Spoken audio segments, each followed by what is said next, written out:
Добро вечер. Со мене Сашо Ордајовски, понеделник, 11 март.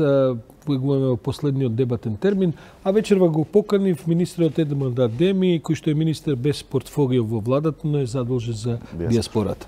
Добро вечер, министер Адеми. Добро вечер, благодарам за поканата. Има една посебна причина заради која ве поканив, а тоа е затоа што минатата недела за прв пат се усвои стратегија за работа со диаспората на Република Северна Македонија 2019-2023 година.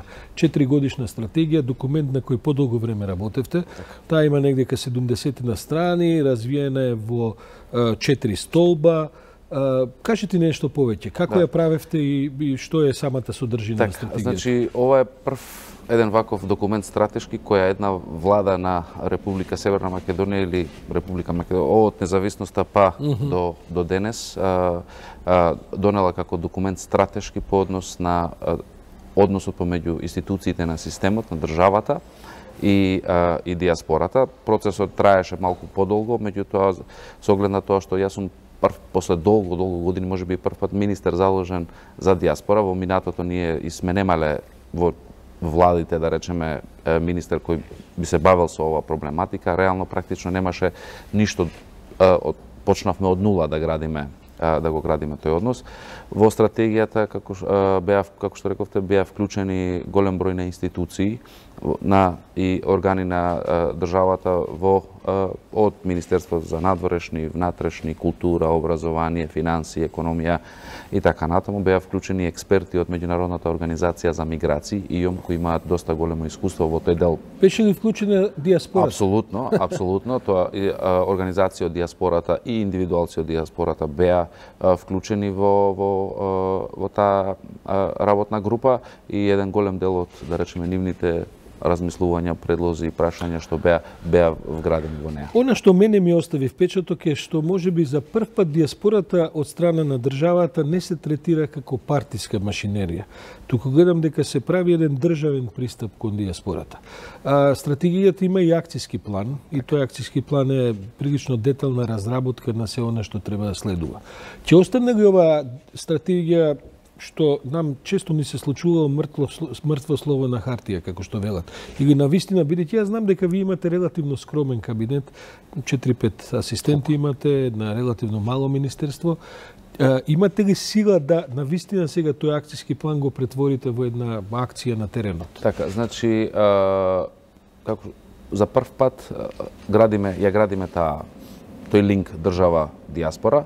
И она што често ја го зборувам, дека диаспората конечно треба да почне да се идентификува со државата, не со партијата. Во изминативе 27 години имавме многу лошо искуство во тоа. Не велам дека целата диаспора, меѓутоа еден дел од нејзе беше злоупотребен за партиски и политички цели.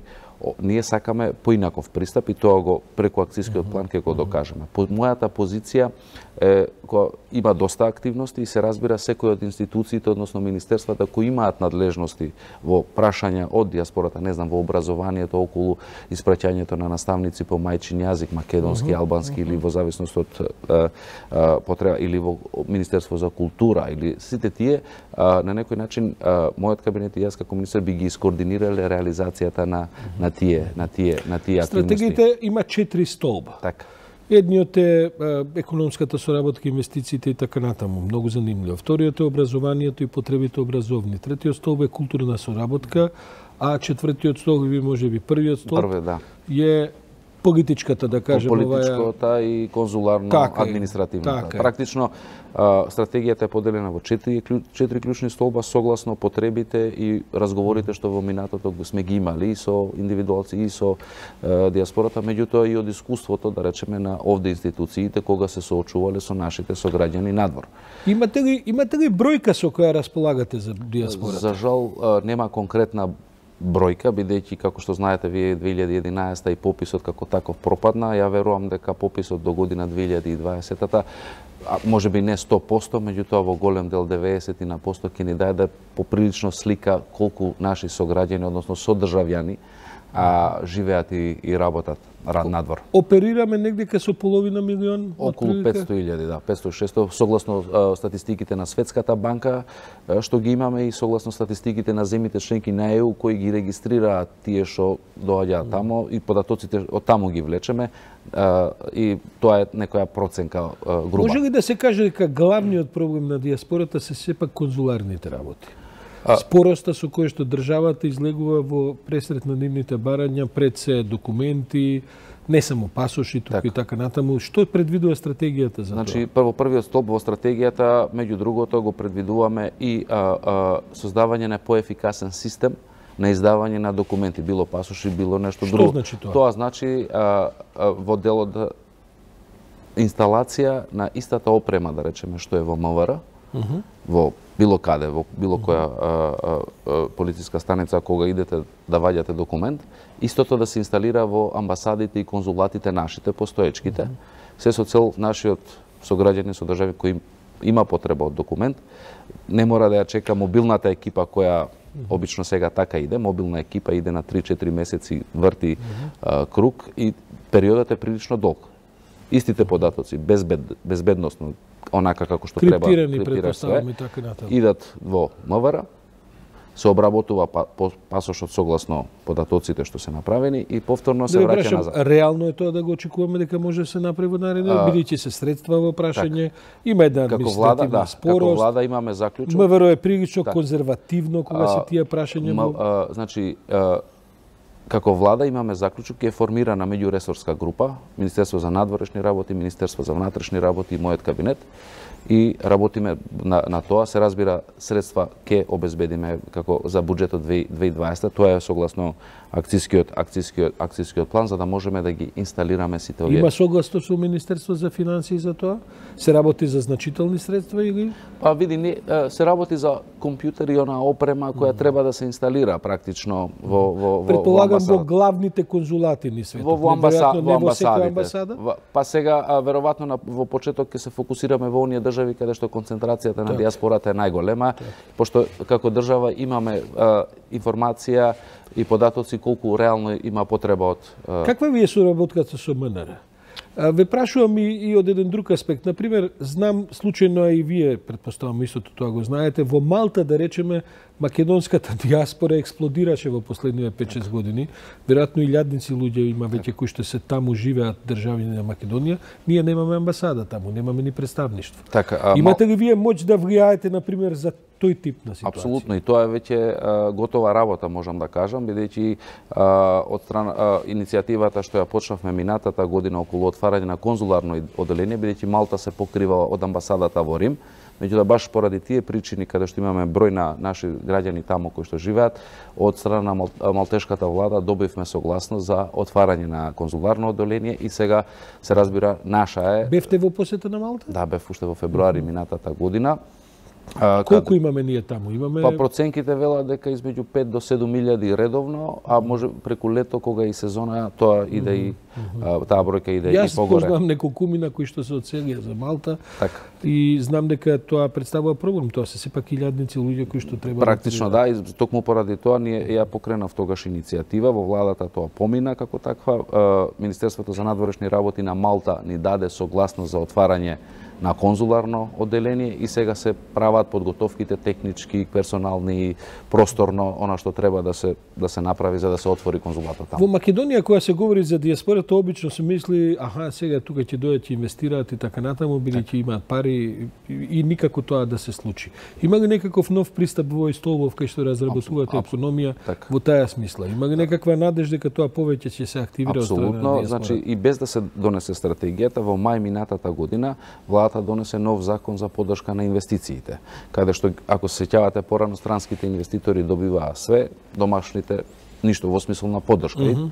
Сега ова влада ги изневилизира сите. Сите добиваат поддршка согласно планот, програмата, инвестициите, новите работни места кои ќе ги отварат и така натаму. За прв пат и без оваа стратегија, за прв пат во тој закон за поддршка на инвестициите има еден член 33 кој е само за инвестициите од диаспората како посебна категорија, и ако странските и домашните инвеститори добиваат 10% поддршка од државата, инвеститорите од диаспората 20%.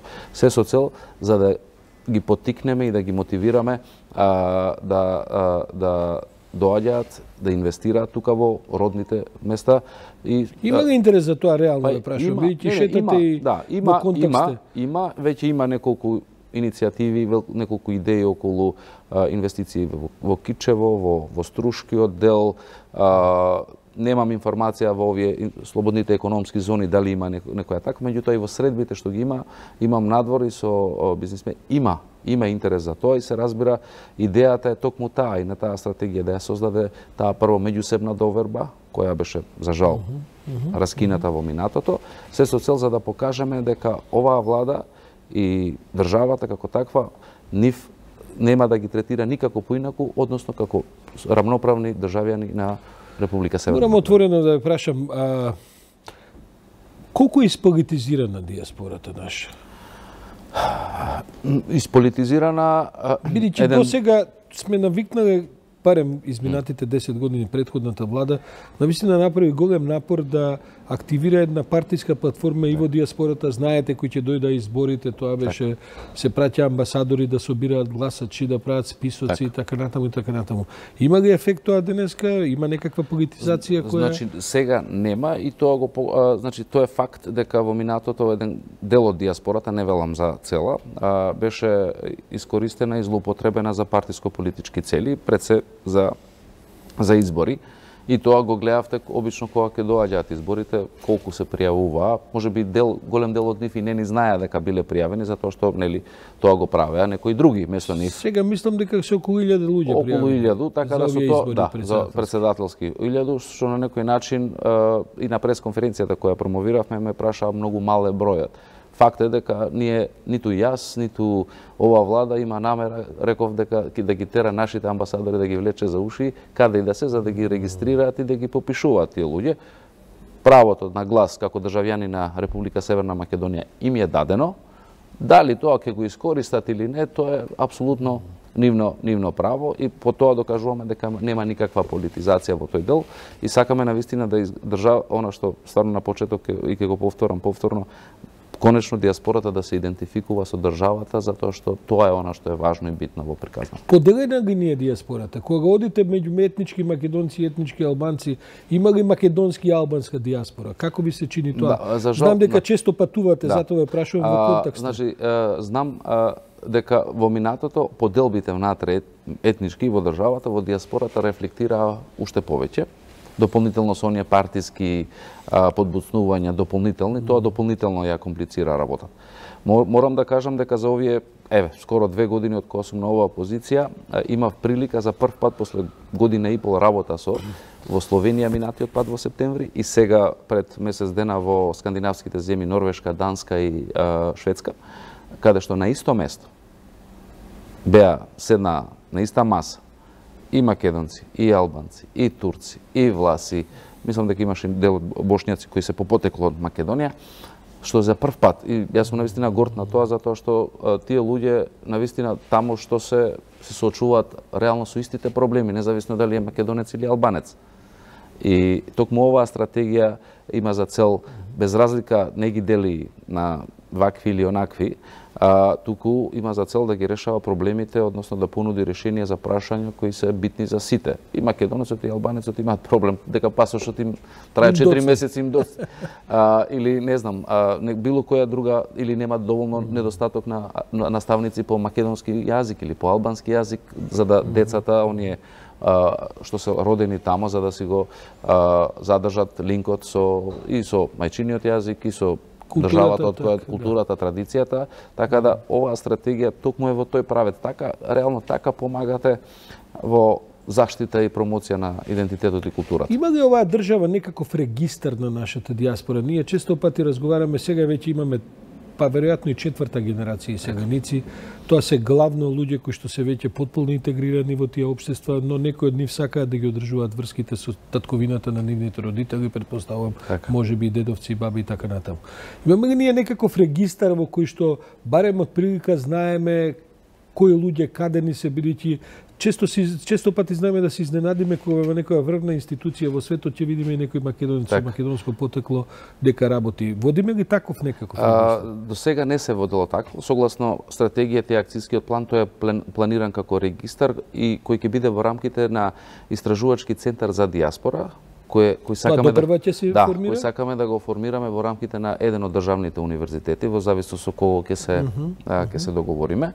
Се со цел за да имаме регистрација, односно регистар на сите наши луѓе кои се надвор, а се истакнати научници, истакнати уметници, професори. Јас знам неколку луѓе во смисол кои се за кои не сме знаеле, а дека постојат, а уште помалку сме знаеле дека се таму кај што се. Например, во Малта дознав дека еден основач на Валета филм фестивалот е македонка која живее и мажена е таму, живее таму, она е основач на... Стои за фестивалот. Стои за еден од тројцата основачи, она е еден од нив. Да речеме, во Рим имате доктор кој работи во папската болница. Македонец, од Тетове. Имате во Светска банка, имате во Обединетите нации, имате луѓе наши кои експерти на различни нива.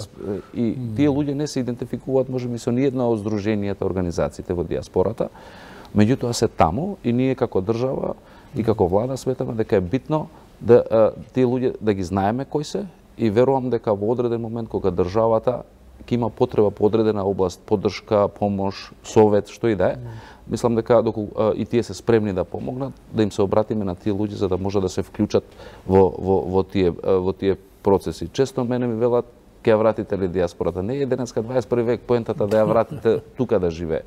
Поентата е да ја вратите во смисол да го искористите човечкиот ресурс, капацитет, интелектуален, што и да е, се со цел економски, се со цел за да ја развиете државата. И тие луѓе се спремни да помогнат доколку се разбира државата и владата овозможи простор. Третиот столб е образование, наука и млади.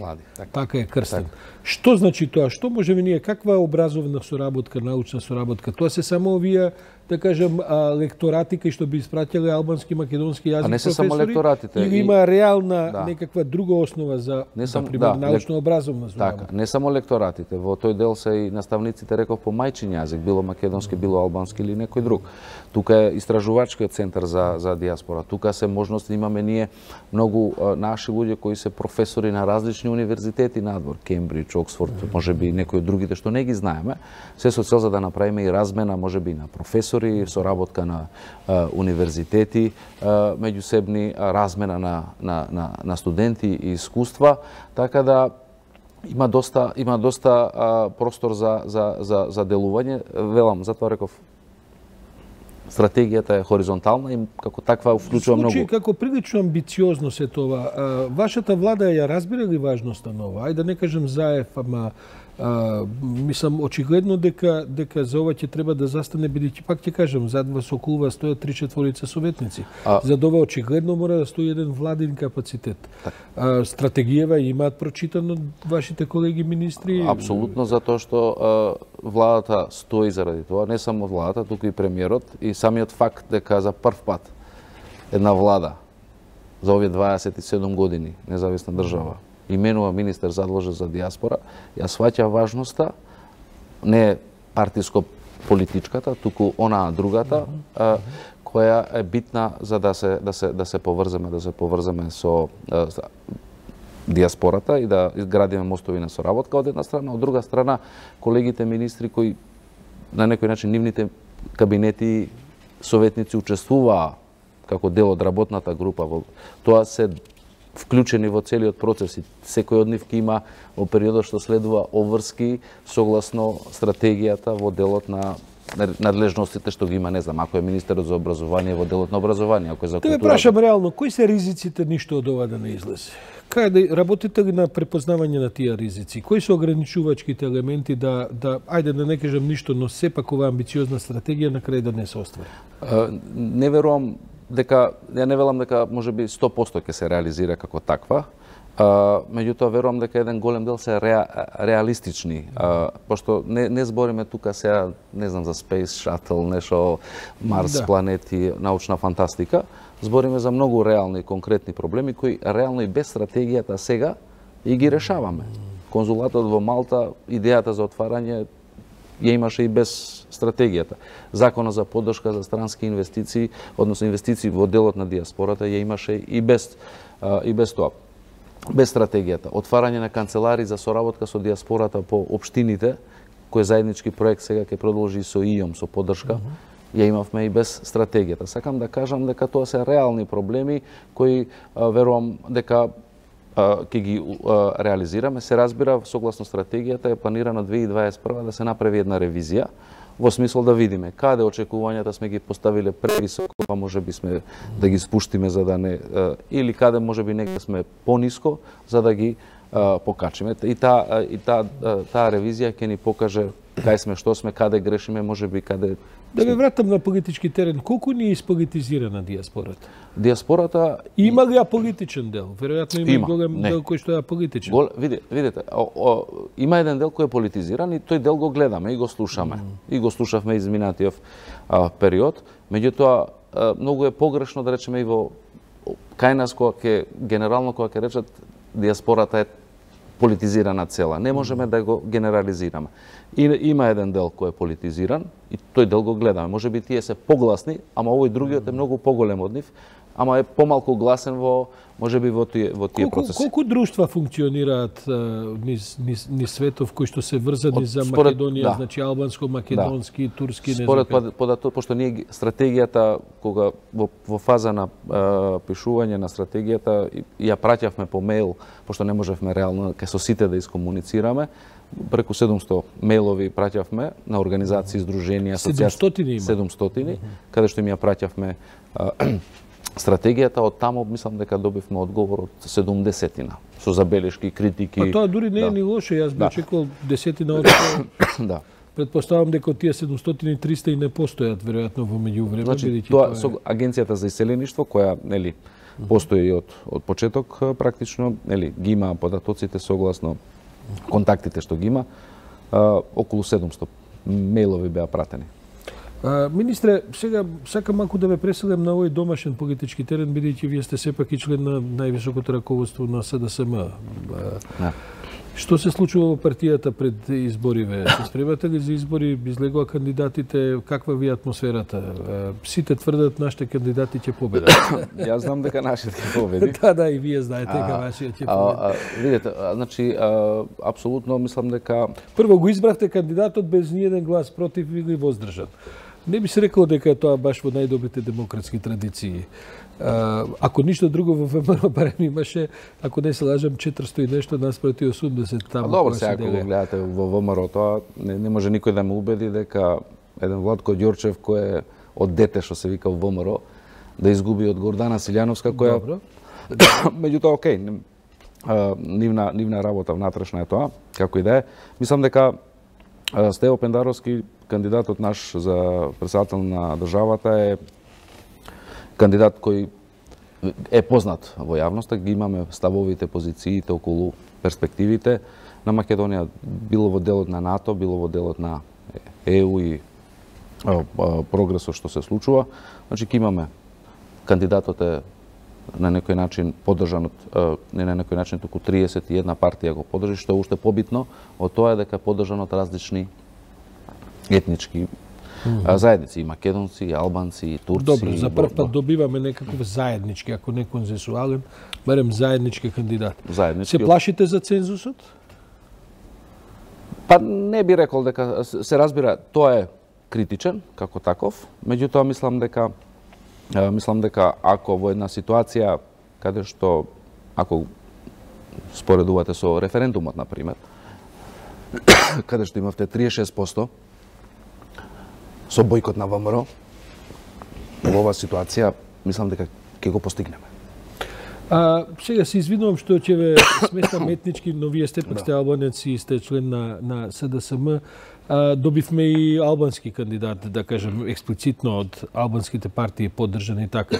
Колку господинот Река може да ви наштети во она што би можела да биде одзив и поддршка за вашиот кандидат? Видите, професорот Река, со сета почет кон него, ја го слушав него во вашава емисија каде што беше колегата Чумовски беше гостин. Да, говореше за неговите амбиции, односно зашто он влегол во трка. Мислам дека ги спомна две, интелектуална и национална. Да.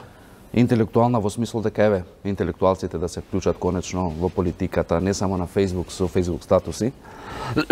Мислам дека и тоа све е окей. Меѓутоа мислам дека за човек кој на некој начин 11 години на Никола Груевски некако ги преспа, мислам дека не е Добро, во смисол на тоа дека Ја не мислам да направиме рецензија, господин Берем, река, бидејќи тој кампањата се уште не е ни почната, па тој не е ни присутен тука. Кој е вашиот став како партија во однос на опасноста од таков кандидат? Колку мислите дека тоа може или може би ќе подигне излезноста, може би и тоа има некаква логика? Значи, ја реално не гледам никаква опасност затоа што